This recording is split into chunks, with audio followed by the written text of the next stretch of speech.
de una solución política. Exigimos que detenga la agresión israelí y trabaje para poner fin a la ocupación israelí de nuestro territorio, pueblo y santidades. Es una vergüenza que los países occidentales, que siempre hablan de derechos humanos y libertades, guarden silencio ante las continuas masacres en Palestina.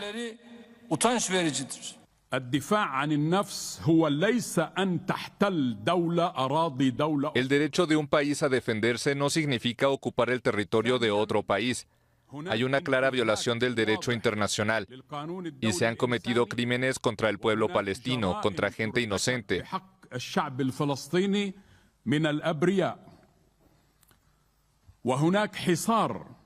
También hay un asedio, no hay agua ni comida. Ha habido intentos constantes de desplazamientos forzados hasta ahora. Frente al terrorismo, Israel tiene el derecho a defender y el deber de proteger a los suyos. También tiene una eminente responsabilidad, que es la de todas las democracias: respetar la ley y proteger a los civiles. La lucha contra el terrorismo no puede ser hecha sin reglas. We know that the civil situation in the Gaza Strip is not an easy one. Sabemos que la situación civil en la Franja de Gaza no es fácil. Sabemos que hay muchos retos y dificultades, pero puedo decir que no hay una crisis humanitaria en la Franja de Gaza. Estamos evaluando constantemente la situación y avanzamos por etapas de acuerdo con nuestros planes operativos. Los ataques continuarán y se intensificarán según las etapas de la guerra y sus objetivos. No nos proveen nada, no hay agua, los baños están cerrados, no hay panaderías. Nos dan una pieza de pan cada 3 o 4 días después de hacer largas filas desde las 3 de la mañana hasta las 2 de la tarde. Esa es la realidad, sin exagerar. Martes 14 de noviembre de 2023, 8 de la noche, 3 minutos. Bienvenidas y bienvenidos a un nuevo capítulo de En Contexto. En las últimas semanas hemos visto dos iniciativas que son muy importantes en términos de justicia penal. En uno de los casos, justicia penal internacional, para el caso de la investigación de crímenes de guerra y concretamente la hipótesis de que se esté cometiendo un genocidio por parte de la dirigencia israelí en Gaza. El gobierno de Argelia le ha pedido a la Corte Penal Internacional que empiece una investigación para que sean juzgados lo que Argelia entiende son estos criminales de guerra, al tiempo que se conoció esta semana una iniciativa del colectivo de abogadas y abogados José Alvear Restrepo para que el expresidente Uribe sea juzgado en Argentina por una serie de crímenes de lesa humanidad, entre los que se encuentran, entre comillas, los falsos positivos, que no son otra cosa que ejecuciones extrajudiciales. ¿Tiene sentido este tipo de cosas? ¿Tienen chances de prosperar? Estamos ante un momento clave de la justicia penal internacional. Es posible que todavía algunos mandatarios o exmandatarios se puedan escudar en su inmunidad para evadir la justicia. En este capítulo de En Contexto se lo vamos a contar. Y como es nuestra costumbre, tenemos una voz experta, autorizada. Se encuentra conmigo Sebastián Escobar, precisamente del colectivo Cajar. José Alvear Restrepo, con una gran trayectoria en materia de derechos humanos y, valga decir, quienes estuvieron al frente de la demanda interpuesta frente al expresidente Álvaro Uribe Vélez esta semana en Argentina. Además, acaba de llegar de ese territorio. Santiago, muy buenas noches y gracias por acompañarnos en Contexto.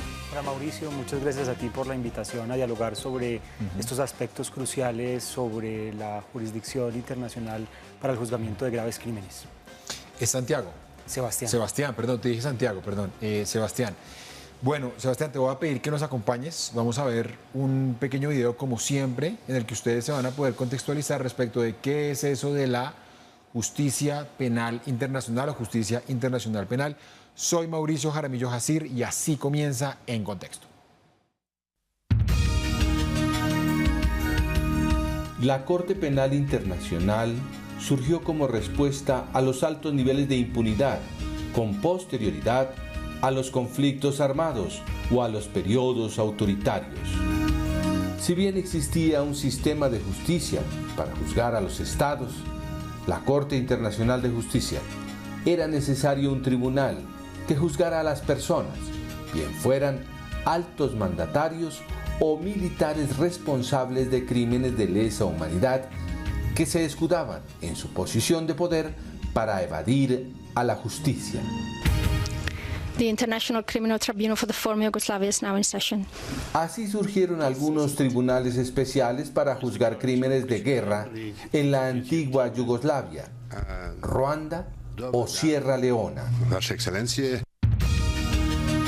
Posteriormente aparecería la Corte Penal Internacional a través del Estatuto de Roma, con una jurisdicción universal, es decir, que sin importar dónde se cometa el crimen, pueda ser investigado. Bien, los invitamos antes de seguir con Sebastián a que nos sigan en las redes sociales, por favor, con el numeral Noches de Opinión. Háganos saber las preguntas que tengan para Sebastián, sé que son muchas, y en la medida de lo posible las iremos evacuando. Sebastián, empecemos con lo siguiente. 1998 se aprueba el famoso Estatuto de Roma que da vida a la Corte Penal Internacional. Yo sé que es difícil, pero si pudiéramos explicar a la gente de una manera muy resumida y elemental qué es el Estatuto de Roma y qué es, por qué se creó la famosa Corte Penal Internacional. Bueno, la Corte Penal Internacional y el Estatuto de Roma, que es el tratado que le da vida a esta Corte precisamente, es el resultado también de varias décadas de discusión acerca de las iniciativas de persecución de los graves crímenes a nivel internacional. Yo creo que el antecedente quizás más importante sobre la materia es justamente los juicios de Nuremberg que ocurrieron con posterioridad al Holocausto, unos tribunales que fueron formados por parte de los aliados en Alemania para juzgar los crímenes cometidos por los nazis durante este periodo del Holocausto. Sin embargo, al igual que los tribunales de Tokio, fueron una manifestación de la potencia, digamos, triunfante en medio de la confrontación armada y fue, si se quiere, considerado como una expresión de justicia de los vencedores en ciertos escenarios como de la doctrina sobre el tema. Posteriormente, hay algunas circunstancias ya en vigencia de la Carta de Naciones Unidas en donde circunstancias de ocurrencia de graves crímenes que todos recordaremos como lo vivido en la ex Yugoslavia o incluso el genocidio que tuvo lugar en Ruanda, dieron lugar a que el Consejo de Seguridad, en virtud de la Carta de Naciones Unidas, creara unos tribunales ad hoc para abordar los crímenes cometidos en estos territorios y en estos periodos particulares en donde ocurrieron tantas violencias. Pero de nuevo, la conformación de estos tribunales ad hoc no representaba del todo como una iniciativa genuina que fuera parte del acuerdo de todas las naciones por una justicia penal de carácter internacional.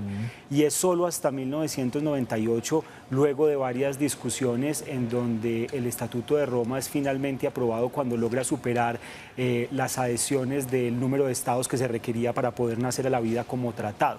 Es un tratado que ha sido suscrito por varios países, Colombia entre ellas, Palestina, que seguramente es un tema que vamos a tocar más adelante, los dos, tanto Colombia como solicitó en el año 2015, si bien no es propiamente un estado reconocido en el derecho internacional, solicitó adherirse al Estatuto de Roma y así le fue reconocida esa solicitud. Y a pesar de que es una iniciativa suscrita por varios estados y pues ya ratificada, lo cual ha hecho que haya nacido a la vida el propio Estatuto de Roma, también enfrenta desafíos muy fuertes en la coyuntura actual, porque si bien en algunos periodos cuenta con el apoyo de algunas de las potencias, lo cierto es que ellas tampoco han ratificado la competencia de este organismo, lo que también le quita en ciertas circunstancias un poco de su propia legitimidad y además porque en todo caso el Consejo de Seguridad, con todas las particularidades que tiene este organismo, sigue teniendo una injerencia fundamental en el desarrollo de sus actividades jurisdiccionales. A ver, hagamos ahí una explicación muy buena, sintética, pero voy a tratar de hacer como un recuento y usted me dice si estamos en lo correcto o no. Hay como 3 etapas, entiendo bien, Sebastián. Una primera que pasa por esta justicia después de la Segunda Guerra Mundial, y en esta justicia después de la Segunda Guerra Mundial hay como una suerte de medio de vicio o de defecto, un bemol, que empaña un poco esta idea de que hay justicia no por el sometimiento necesariamente a la fuerza o por una victoria militar, sino porque se someten a estos criminales de guerra a un tribunal. Entonces, en vez de asesinarlos, en vez de someterlos a las malas, lo que se dice es, para hacer justicia, yo llevo a este criminal de guerra japonés y alemán frente a un tribunal, ¿sí? Pero tiene el vicio un poco de que es una justicia que depende de que yo efectivamente gane la guerra. Si entendí bien, y hay un hito, me parece importante, que parte en dos, la historia de la justicia en términos internacionales.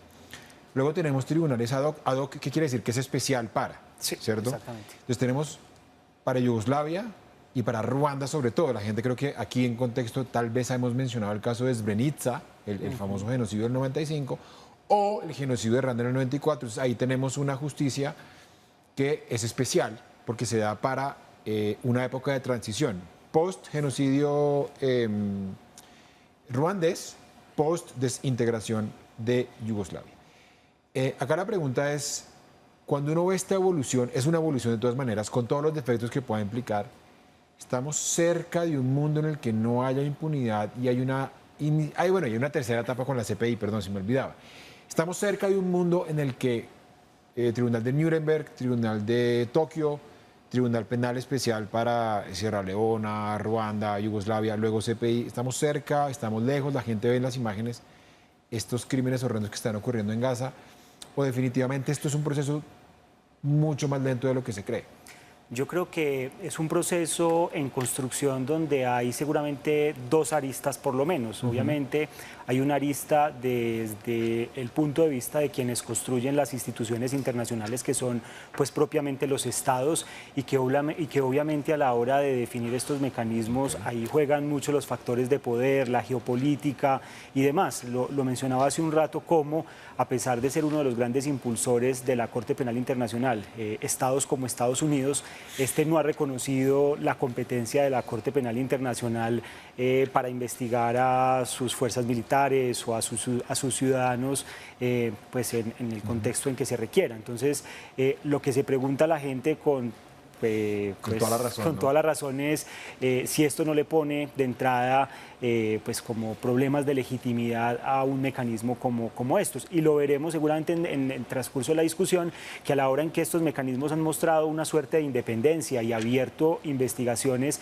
como en Afganistán, que podrían vincular la responsabilidad de actores como de las fuerzas militares o de la CIA en territorio de Afganistán, eso ha generado por parte de este Estado una reacción muy fuerte, incluso con sanciones a quien entonces tomó esta decisión siendo fiscal de la Corte Penal Internacional. Pero yo creo que hay otra arista que es muy importante, y es la de los movimientos sociales, la de los familiares de las víctimas y la de los organismos de derechos humanos que tienen también mecanismos de articulación internacional. Y yo creo que aquí es muy importante también ese punto de vista, porque son estos organismos de derechos humanos, son organizaciones de la sociedad civil que han puesto estos debates y han también propiciado que pues en ciertos contextos la Fiscalía deba actuar incluso con cierta autonomía. Es difícil posicionarse o que la Fiscalía se posicione en un contexto de un lado o del otro, eso creo que es muy variable, dependen de muchas circunstancias, pero es un poco el escenario en el que se mueve una institución como esta a la hora de adoptar decisiones, ¿no? A ver, cuando retomemos eso que me parece importante, no está Estados Unidos en el Estatuto de Roma, le agrego, no está China, no está Rusia, no está Israel, ahorita vamos a hablar sobre ese caso. Uno, ese es un punto, ¿no? Dos, tengo entendido, ahorita también si quiere lo hablamos, la mayor parte de procesos han ocurrido en estados, si se quiere, del sur global. Expresidente sudanés Omar al-Bashir, hay un expediente abierto en Venezuela respecto de, no sé si sobre Nicolás Maduro, la Corte Penal, es importante que la gente lo sepa, investiga y juzga personas, más no estados. Está el caso de Laurent Gbagbo en Costa de Marfil. Entonces, si yo hilvano esto que acabo de decir con lo anterior, que Estados Unidos no está, por ejemplo, alguien, digamos, que ve, bueno, la Corte Penal Internacional, ¿dónde ha actuado? Entonces la gente piensa, Sudán, Venezuela, bueno, Vladimir Putin ahora, Costa de Marfil, Kenia. Estamos ante de pronto tal vez una justicia que es solamente como para los de Ruanda, para los estados del sur global, hasta que no haya, por ejemplo, o hasta que haya más bien una orden de arresto, un proceso abierto contra, no sé, el presidente de algún estado poderoso. ¿No vamos a estar con una suerte de duda acerca de la legitimidad de la CPI? Por supuesto, esta ha sido una de las principales críticas que ha recibido la CPI desde pues, que viene actuando, y es que la mayoría de sus procesos es en contra de situaciones o personas que tienen lugar en el sur global, y creo que fundamentalmente en países africanos.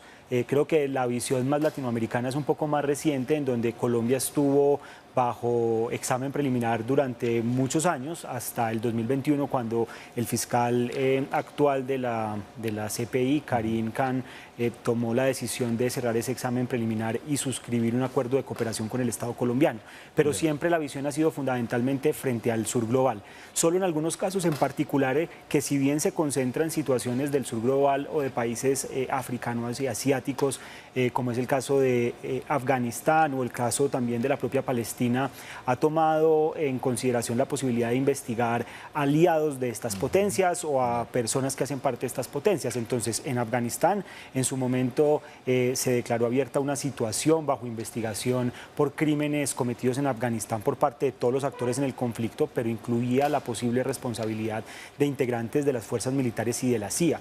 Pero de nuevo, eso generó toda una reacción de los Estados Unidos, tanto a nivel diplomático como a nivel de sanciones, y eso implicó, por ejemplo, retirarle la visa a la fiscal y a varios de sus colaboradores cuando se adoptaron estas decisiones, como una forma de hacer un llamado claramente directo a que no iba a tolerar este tipo de actuaciones. Eso es un mensaje absolutamente disuasivo. Recordar a la gente, creo que usted ha oído esto, Sebastián, Desmond Tutu, antes de morir, el clérigo surafricano dijo: yo quisiera ver algún día a la Corte Penal Internacional investigar a George Bush y a Tony Blair por los crímenes de guerra horrendos cometidos en Irak, por ejemplo, en el caso de la prisión de Abu Ghraib, donde ocurrió todo tipo de vejámenes.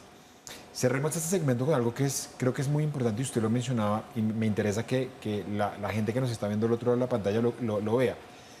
¿Qué son, grosso modo, esto? ¿Qué es un crimen de lesa humanidad? ¿Qué es un crimen de guerra y más o menos genocidio? Que es un poco hacia donde está orientada la labor de la Corte Penal Internacional.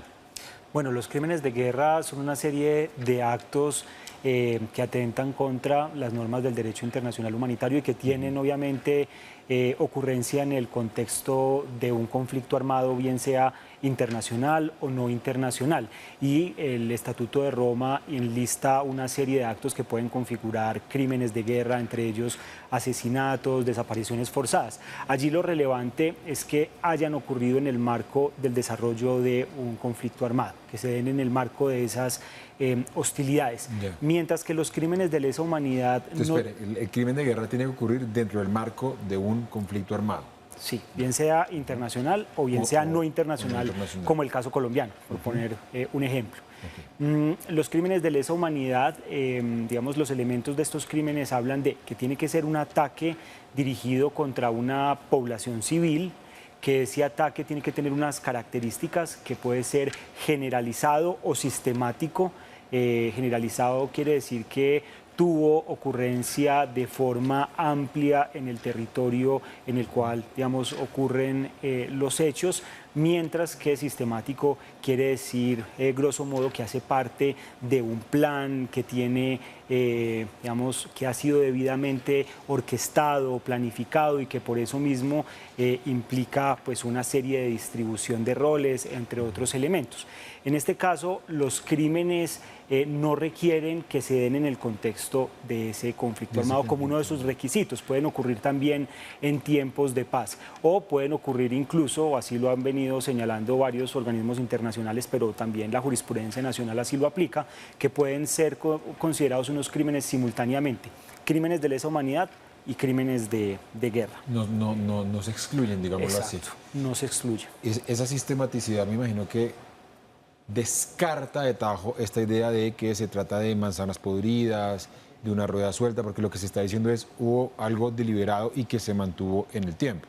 Sí, así es. O sea, por sistematicidad, básicamente lo que entienden estos instrumentos y quienes lo apliquen es que no se trate de casos espontáneos o casos aislados, sino que tienen un nivel de planificación. Y por eso, cuando se habla de estos fenómenos, se suele también asociar con la idea de que hacen parte de un patrón macrocriminal o que se cometieron como parte de la política de un Estado o de una organización. Ya me queda mucho más claro.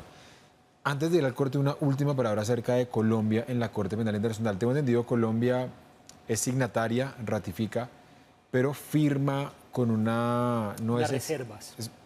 Si le podemos explicar a la gente qué es lo que pasa, por qué Colombia en un momento dado hace parte, pero se abstiene de, si no estoy mal, crímenes de guerra. ¿Qué fue lo que pasó ahí concretamente? Porque justamente el contexto en el cual Colombia ratifica el Estatuto de Roma era el contexto de las negociaciones de paz durante el periodo presidencial de Andrés Pastrana, y pues estaba esta preocupación con que la competencia de la Corte Penal Internacional para juzgar los crímenes de guerra pudiera ser, digamos, un obstáculo para llegar a acuerdos en el marco de la mesa de negociación. Yo creo que esta idea en general de que la justicia es un obstáculo para los procesos de paz se encuentra más o menos superada, y yo creo que el último acuerdo de paz entre la guerrilla de las FARC y el Estado colombiano es que avanzar en cualquier proceso de negociación requiere pues establecer como mínimo unas instancias judiciales para abordar los graves crímenes que hayan podido tener lugar por parte de las organizaciones insurgentes, pero también por parte de las fuerzas militares y de los agentes estatales. No, es que sin justicia muy difícil pensar en que haya una paz posible. Mire, vamos a hablar ya del tema concretamente de todo esto que usted, este buen mapa que usted nos hace de crimen de guerra, crimen de lesa humanidad, Corte Penal Internacional, Tribunal ad hoc aplicado a dos casos concretos. Uno, al de la Franja de Gaza, concretamente en Palestina, y dos, bueno, el caso de Uribe no es estrictamente dentro de la CPI, es más bien un juzgado argentino que usted conoce bien y por eso también lo hemos invitado. Primero vamos a ir a unos mensajes institucionales. No se vayan, aquí sigue En Contexto.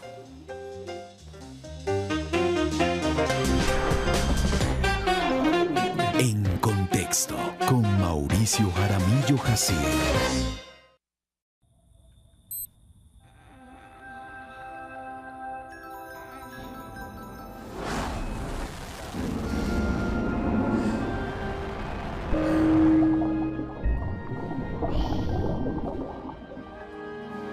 Señal Colombia y la Comisión de Regulación de Comunicaciones te invitan a dormir y recargarte para un nuevo día.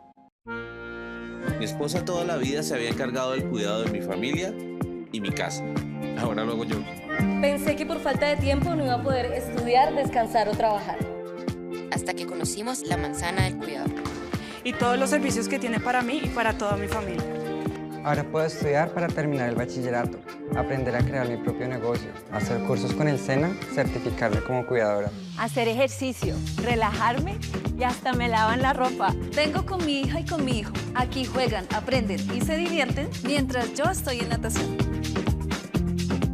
Así como Sandra, Juliet, Liliana y Olga, disfruta tú también los servicios gratuitos que las manzanas del cuidado tienen para ti y quienes tú cuidas.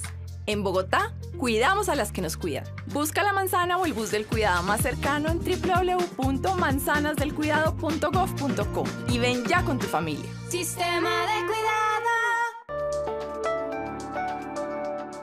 El más grande del mundo, el páramo de Sumapaz, parece un paraíso entre montañas, frailejones y espejos de agua.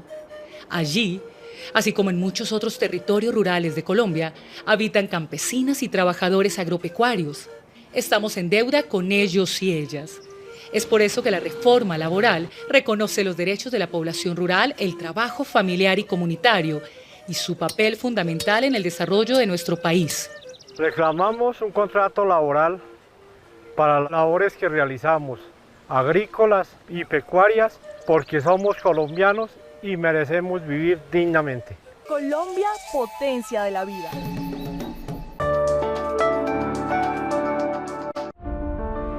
Estos abrazos significan la culminación de décadas de ausencia. La unidad de búsqueda en Colombia ha encontrado también con vida a personas dadas por desaparecidas por sus familias durante el conflicto armado. Nuestra búsqueda no se detiene. Unidad de búsqueda de personas dadas por desaparecidas. La búsqueda repara.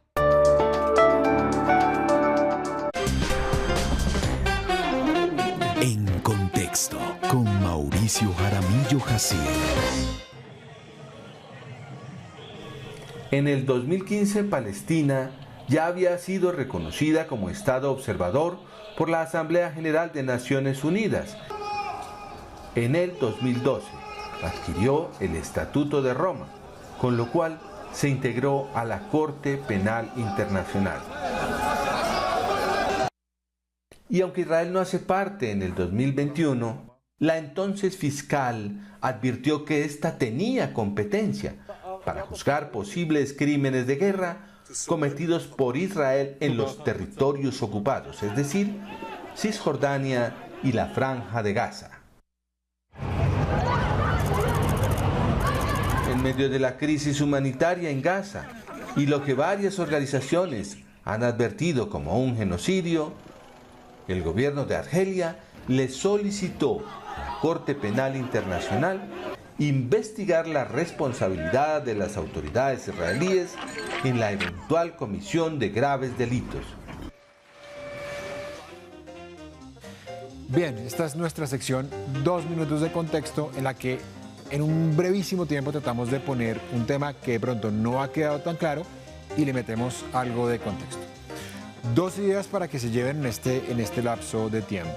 La primera, no confundir los tribunales penales que surgieron para situaciones especiales, siendo este que vemos acá, la Corte Penal Internacional, que tiene, como nos explicaba ahorita Sebastián, una jurisdicción internacional, es decir, que no hubiera necesidad de crear un tribunal que juzgara lo que había pasado, por ejemplo, en un momento de una dictadura o un autoritarismo militar o civil, o en el marco de algún conflicto. Esto se crea a partir del Estatuto de Roma, adoptado en 1998 y que entró en vigor a comienzos de siglo.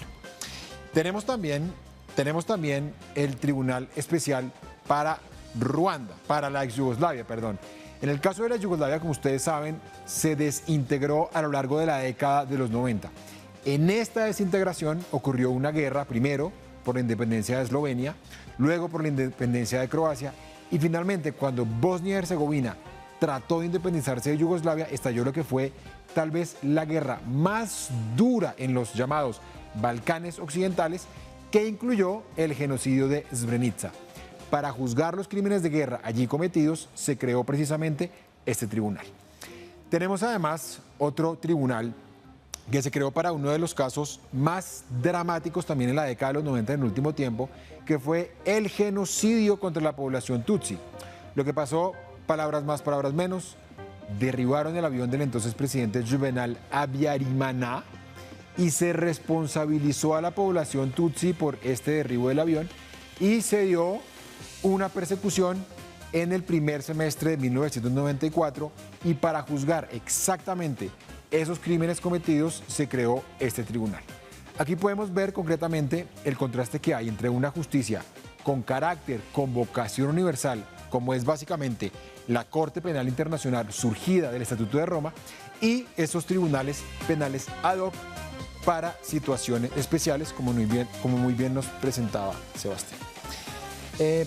Sebastián, hablemos del caso ahora sí concreto de lo que está pasando en Gaza y en Palestina. Usted nos decía, y ya lo sabemos, Palestina es un Estado observador, es decir, no tiene todavía un ejercicio pleno de soberanía, su membresía en las Naciones Unidas no es total, pero aún así hace parte de la CPI. Pregunta a grosso modo es, ¿la CPI podría eventualmente juzgar algunos de los presuntos crímenes de guerra que se han cometido en Gaza y en Cisjordania, o es descabellado pensarlo?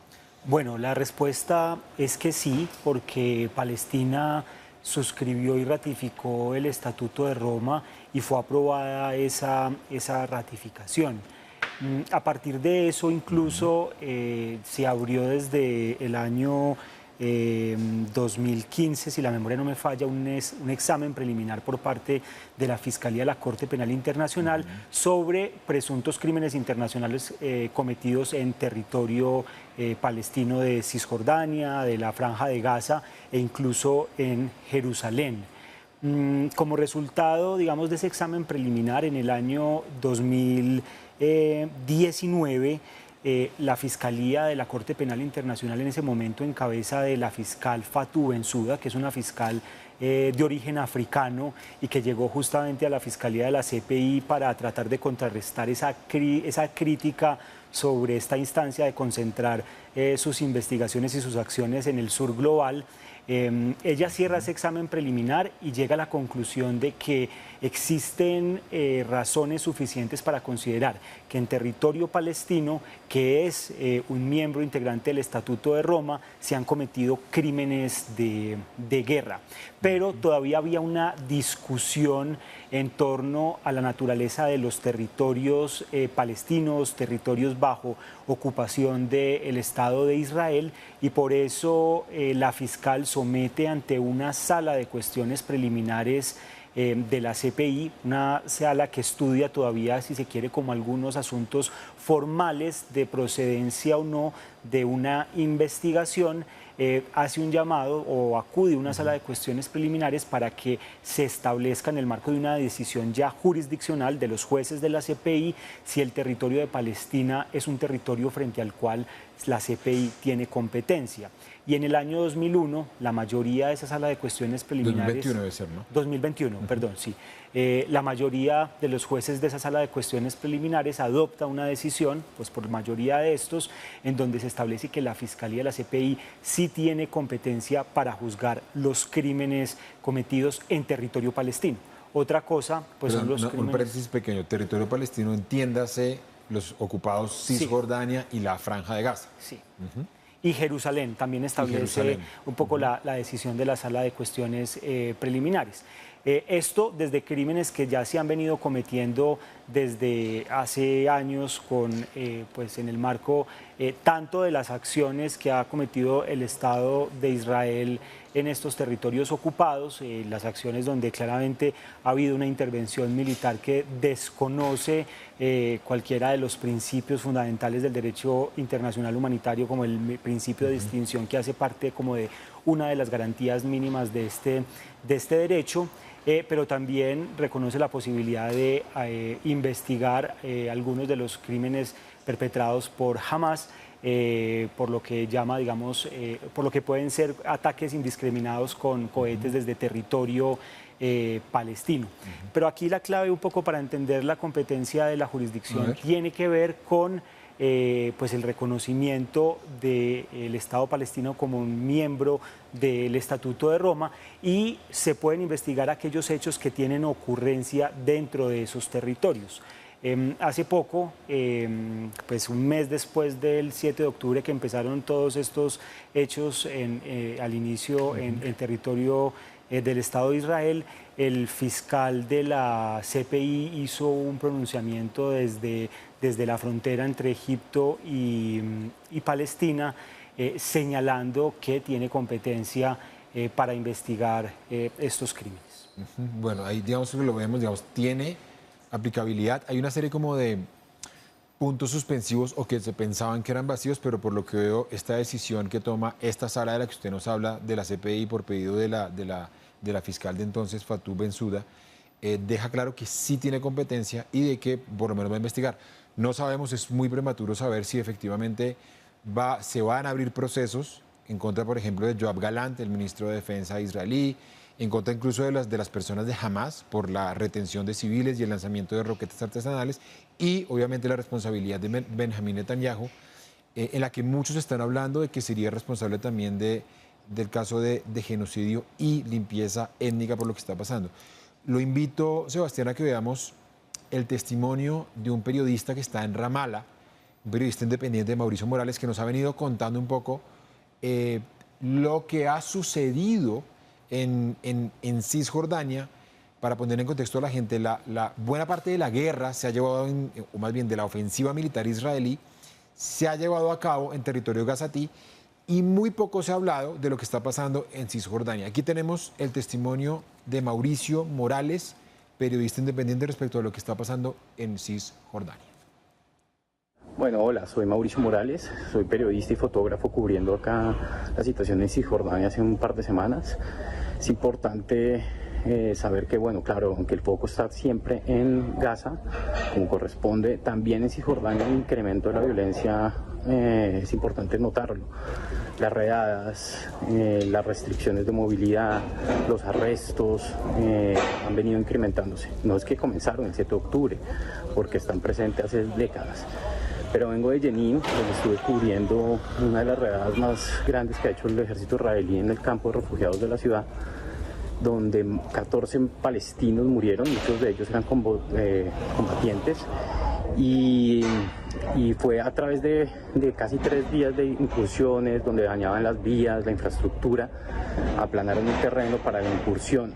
La gente del campo de refugiados duró encerrada cerca de 8 o 9 horas en medio de duros combates, ataques de drones, y solo hasta la noche el ejército israelí a través de altavoces permitió que las personas pudieran salir, y mucha gente salió, habían cortado la luz.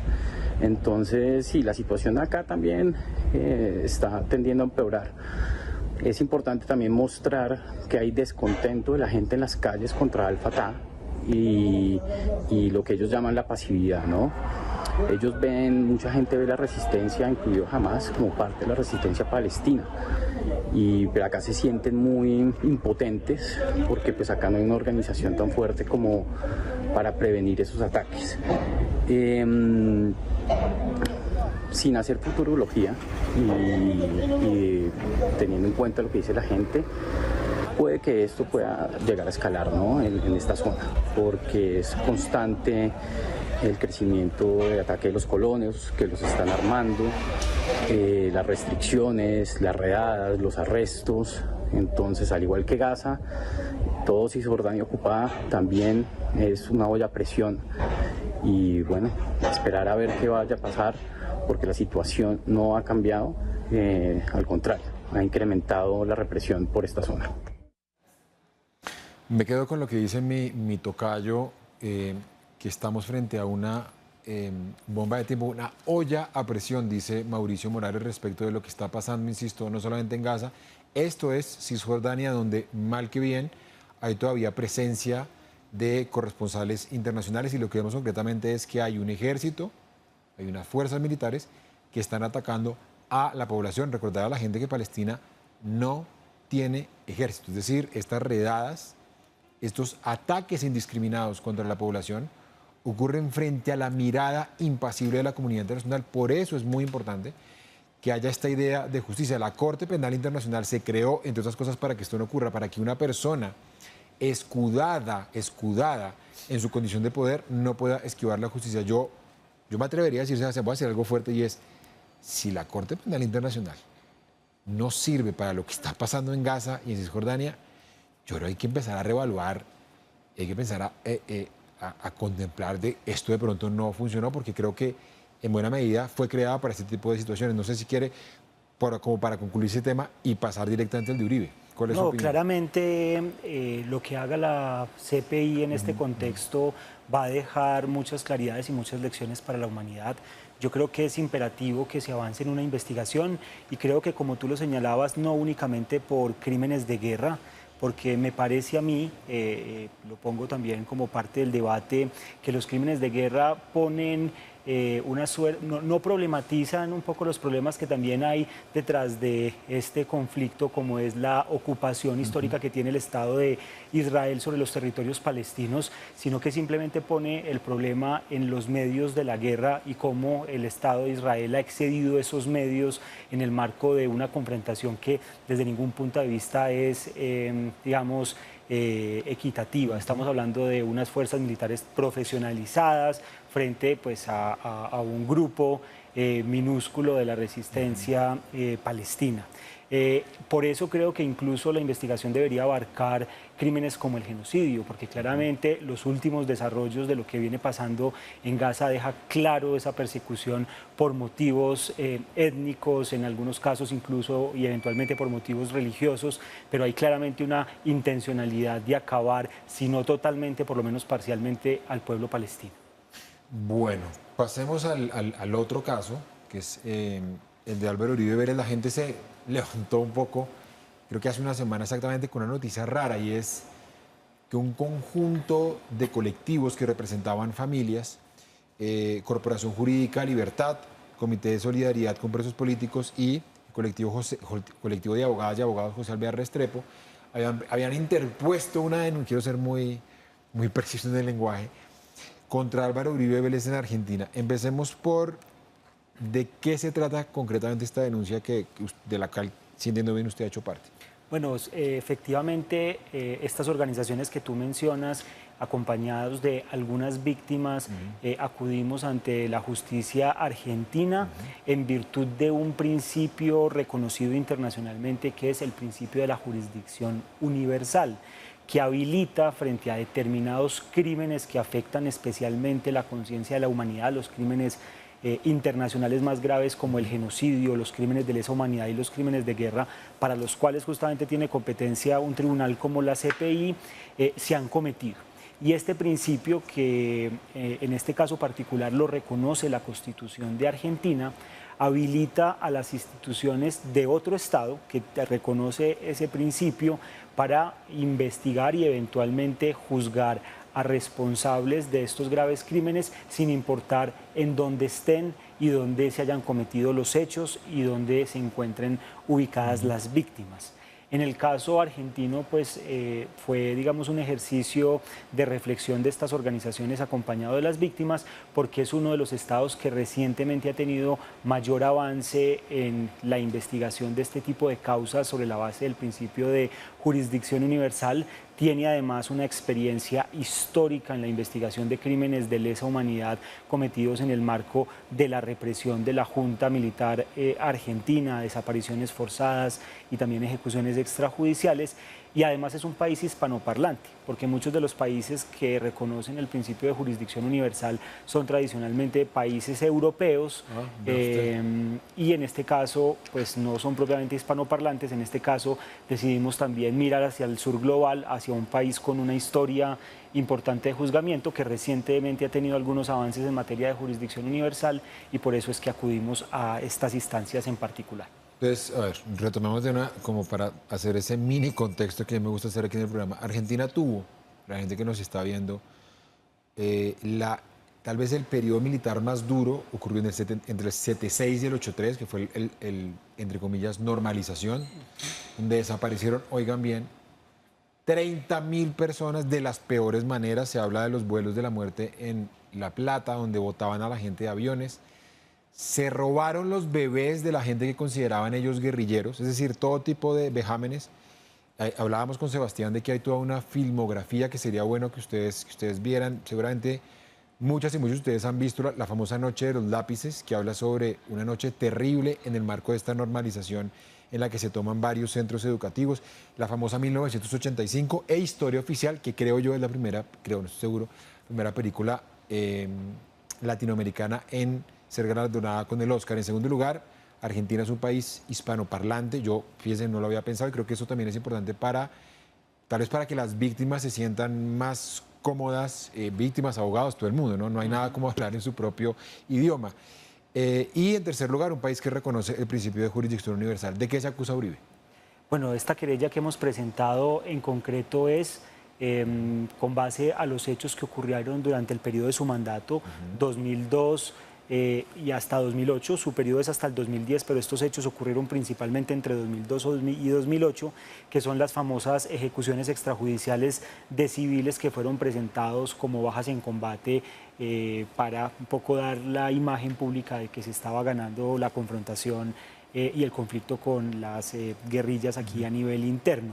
Nosotros un poco lo que alegamos en el marco de esta querella es que durante este tiempo ocurrieron más de 6.000 hechos que ocurrieron, ahorita lo veíamos cuando explicábamos los crímenes de lesa humanidad, que ocurrieron no de forma aislada, sino con una repetición que dan cuenta de un patrón que se expresó al menos en dos modalidades que hemos podido establecer y determinar hasta el momento, con también un poco la evolución que han tenido los casos a nivel doméstico, que es una modalidad, la primera modalidad es una en la cual se asesinaron a personas en sus territorios motivados por la lucha contra insurgente, en la cual se asociaba a las personas que tenían un liderazgo o que estaban en esos territorios por solo estar en territorios de dominación, si se quiere, de estas insurgencias, se veían como el enemigo interno que debía eliminarse y que por eso fueron ejecutadas. Y una segunda modalidad que podría ser la de perfeccionamiento de toda esta práctica criminal, motivada ya no tanto por esa lucha contrainsurgente, porque aquí ya los grupos, principalmente las guerrillas, se habían replegado hasta sus zonas de retaguardia históricas, y entonces aquí evolucionó esa práctica donde la modalidad principal era el engaño. Se engañaban a personas vulnerables en algunas ciudades, se movilizaban hacia otros territorios y allí se recreaba toda la situación de un combate y eran presentadas como bajas en combate. Frente a estas dos modalidades y este patrón, las personas, las víctimas que firman y suscriben la querella son ejemplos que ilustran estas dos modalidades del patrón. Y un poco en lo que tiene que ver ya con la responsabilidad del expresidente, nosotros alegamos varios elementos que seguramente tendremos la oportunidad de profundizar, pero quizás uno de los principales es el conocimiento que desde las primeras fases de la política de seguridad democrática tuvo el expresidente sobre lo que estaba ocurriendo. Hemos documentado que por lo menos desde 2003 organizaciones de derechos humanos pusieron en conocimiento del alto gobierno que esta práctica estaba ocurriendo.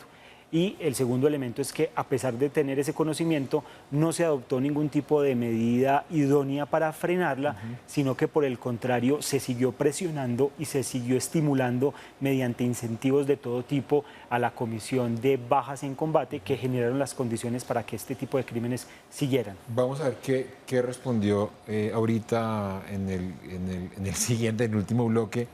Según la Constitución creo que dice lo siguiente, palabras más, palabras menos: la vida es inviolable o es sagrada, no habrá pena de muerte en Colombia, y básicamente lo que están diciendo algunas denuncias es que en un periodo de tiempo de manera sistemática se aplicó. Vamos a un breve corte y ya seguimos en contexto.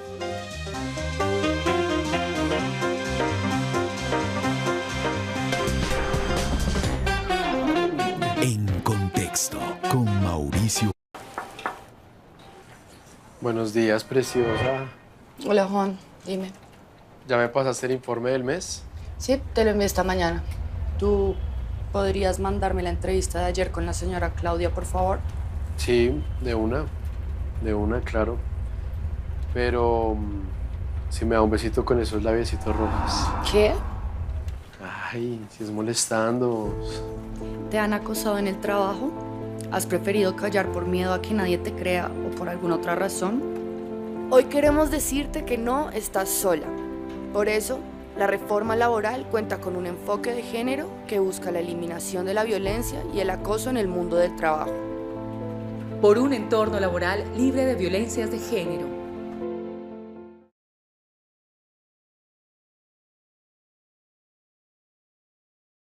Porque el servicio de agua potable en las veredas y los pequeños municipios está en las manos de las comunidades, el Gobierno del Cambio invita a los acueductos comunitarios del país a participar en la ruta Comuniagua, una estrategia para apoyar técnica y económicamente a estas organizaciones, con capacitación, subsidio comunitario y estructuración de proyectos de agua y saneamiento. Reconocemos la gestión comunitaria del agua como un instrumento de transformación territorial y paz total. Encuentra toda la información en minvivienda.gov.co.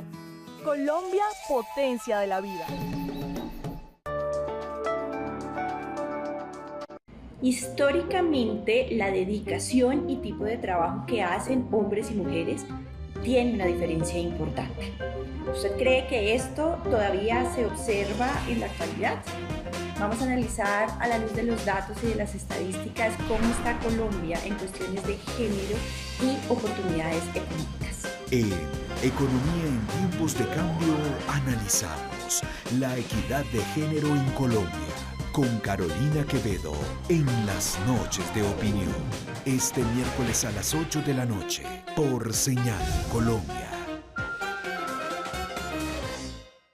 En Colombia se dispone más de 33.000 toneladas de residuos sólidos al día y se aprovecha menos del 20%. Por eso, el Gobierno del Cambio convoca a organizaciones recicladoras de oficio y a la ciudadanía a ser parte de la construcción colectiva del programa Basura Cero en el marco de la política de gestión integral de residuos sólidos. Les invitamos a compartir las iniciativas y soluciones que se están desarrollando en su municipio, barrio o vereda para la gestión de residuos sólidos que puedan contribuir a la formulación de este programa. Envíennos sus propuestas a través de la página web minvivienda.gov.co. Colombia, potencia de la vida.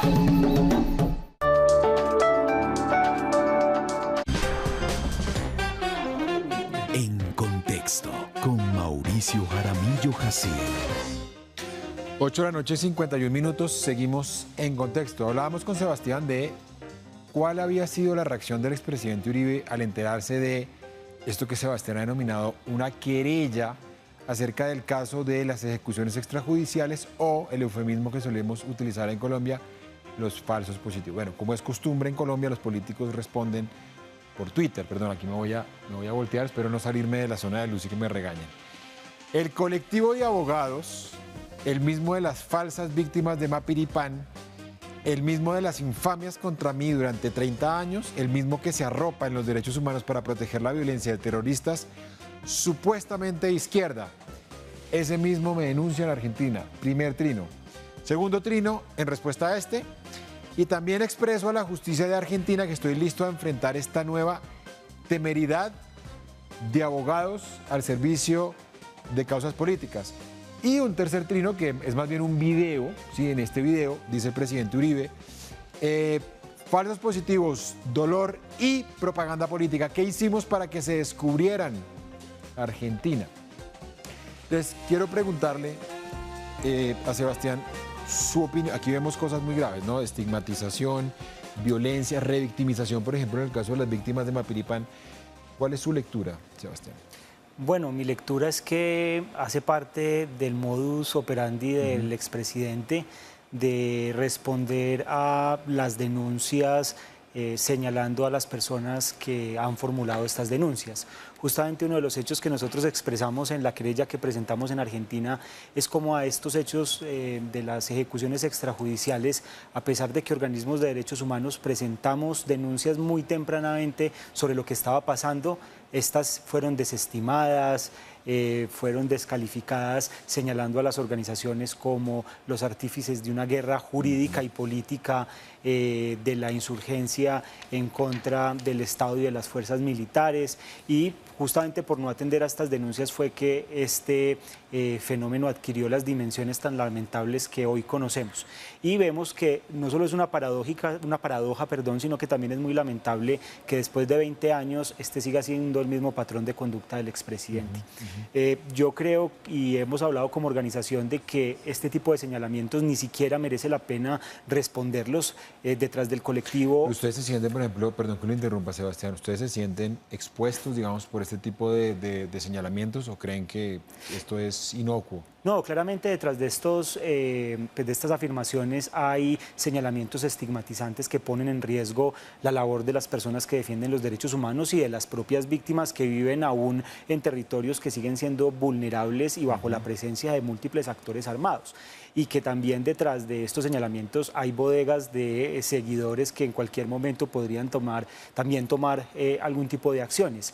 Pero yo me refiero un poco también al diálogo y a la conversación en el ámbito de lo público. Yo creo que como institución hemos acordado no responder ante estos señalamientos injuriosos y que detrás del colectivo hay una experiencia de 45 años de representación de víctimas, de contribución al Estado social de derecho mediante decisiones que reconocen estándares de derechos humanos, y que el aporte que han hecho organizaciones como el colectivo, como el Comité de Solidaridad y como la Corporación Jurídica Libertad a la democracia y al Estado de Derecho de este país son de lo más importante que puede haber. Entonces, responder a esto no creo que sea conveniente. Ahora, hay otros mensajes, que es el de estar dispuesto a dar explicaciones ante las autoridades argentinas. En su momento, pues nosotros creemos que esto puede ser un escenario que la propia justicia argentina pueda tomar como un referente para, si llega el caso, llamar a comparecer ante esta justicia al expresidente y para que rinda eventualmente sus descargos. Ya vamos a hablar de lo que sigue. Lo invito a que veamos un pequeño video acerca de este caso que nos ha preparado la producción. Soy Mauricio Jaramillo Jacir y así sigue en contexto. Un grupo de representantes de víctimas, con el apoyo del colectivo de abogados José Alvear Restrepo, interpuso una denuncia ante un juez de Argentina por las presuntas ejecuciones extrajudiciales que, según los demandantes, serían responsabilidad del expresidente colombiano Álvaro Uribe Vélez entre el año 2002 y 2010. La acción interpuesta está amparada en el principio de jurisdicción universal para el juzgamiento de crímenes de lesa humanidad. En este caso, los presuntos asesinatos y desapariciones forzadas. Condenar a Jorge Rafael Videla. Un veredicto histórico en Argentina. Esta acción recuerda la trayectoria de la justicia argentina en el juzgamiento de los generales y los militares que tuvieron responsabilidad con los graves delitos cometidos durante la dictadura conocida como normalización entre 1976 y 1983. Bueno, Sebastián, usted terminaba, yo le decía que quería abordar, y mucha gente desde que supo la noticia se ha preguntado qué viene. Cuéntenos brevemente. Bueno, para juzgar por las experiencias que hay en curso en Argentina sobre casos de jurisdicción universal, que creo que es importante también a manera de pedagogía señalar que actualmente la justicia argentina conoce de varias investigaciones sobre la base del principio de jurisdicción universal. La más avanzada y que nos sirve como de principal ejemplo es el de la investigación de los crímenes del franquismo, que es una investigación que lleva ya aproximadamente 13 años, donde se inició con un grupo, pequeño de víctimas que acudió en virtud de este principio ante la justicia argentina para que se abriera una investigación, y hoy congrega a más de 100 víctimas que han hecho o se han convertido en partes en este proceso. En el marco de este proceso se han avanzado en declaraciones de víctimas, incluso se ha vinculado a uno de los presuntos perpetradores para que hiciera declaraciones ante el juzgado federal argentino. Y lo que sigue para nosotros creo que es por fases. Yo creo que una fase inicial tiene que ver con superar una discusión sobre si la justicia argentina tiene competencia de jurisdicción universal, y para eso seguramente va a exhortar a las autoridades colombianas para que indiquen si aquí ya se abrió una investigación, y si esa investigación se abrió, qué curso tuvo y qué se realizó en el marco de esas investigaciones. Nosotros lo que hemos alegado es que hay investigaciones muy importantes en el marco de la Jurisdicción Especial para la Paz, pero que existen obstáculos de tipo jurídico para investigar a los máximos responsables, en este caso a los máximos responsables civiles como el expresidente. Entonces seguramente van a haber un cruce de comunicaciones para lograr tomar una decisión sobre como esa competencia de la justicia argentina.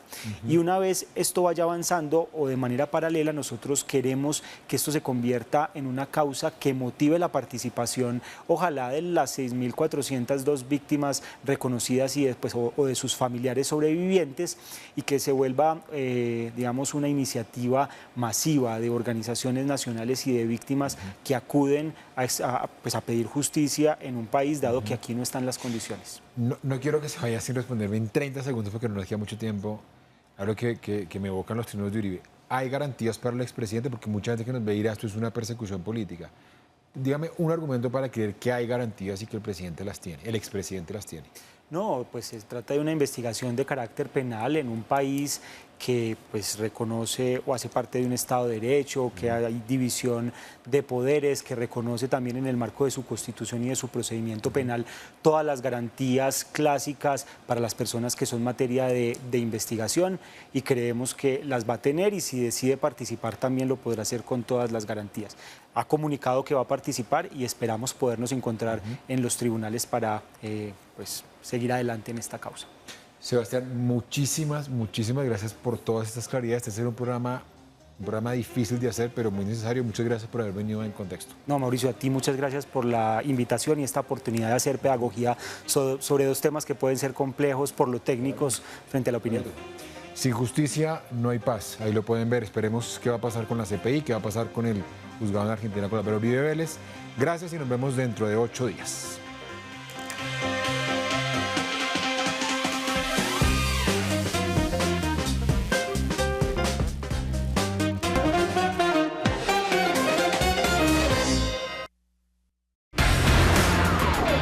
A continuación, Llaves de la Tierra.